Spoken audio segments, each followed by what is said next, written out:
রাত ৩টা, গভীর রাত, নিস্তব্ধ চারপাশ। আপনি বেঘোরে ঘুমাচ্ছেন আর হয়তো নিজেকে দেখছেন উঠতে কিংবা এমন কারোর সঙ্গে কথা বলতে যিনি আসলে এই মুহূর্তে আপনার পাশে নেই। আর হ্যাঁ, এটাই স্বপ্নের জগৎ, যেখানে সব কিছু সম্ভব। শোয়ার পর চট করে কিন্তু ঘুম আসে না। কয়েকটা দরজা খুলে তবেই প্রবেশ করতে হয় ঘুমের দেশে।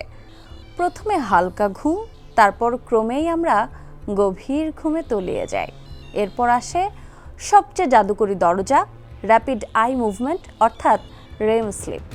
এই সময় আমাদের চোখ দ্রুত নড়ে, যদিও আমরা বুঝি না। আর সেই দরজা খুললেই শুরু হয় স্বপ্নযাত্রা।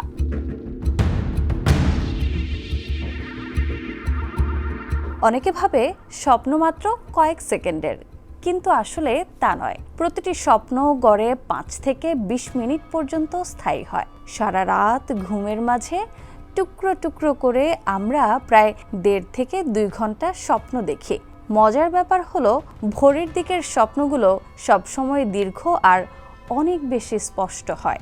তাই ঘুম ভাঙার পর সেগুলোই আমাদের মনে থেকে যায়।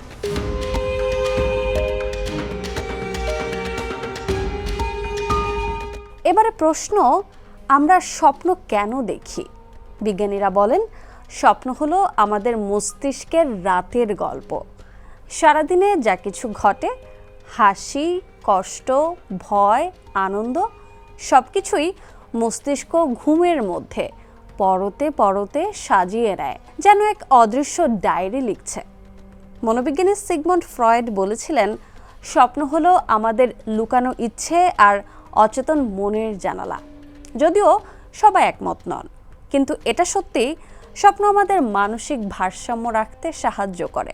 হয়তো এজন্যই দুঃখের দিনে স্বপ্নে দেখা যায় হারিয়ে যাওয়া প্রিয়জনকে, অথবা টেনশনের রাতে দেখি অদ্ভুত সব দুঃস্বপ্ন।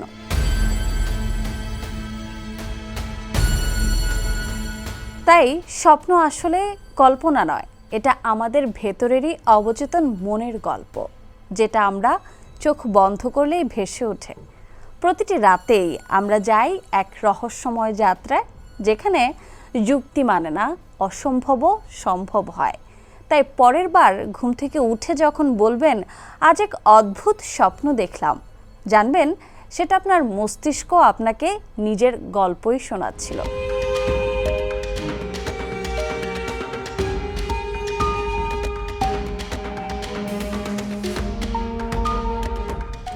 তো আজকের স্বপ্নযাত্রা এ পর্যন্তই। শুভরাত্রি। ঘুম ঘুম চাঁদ ঝিকিমিকি তারায় মাধবী রাত, আসেনি তো বুঝি আর জীবনে।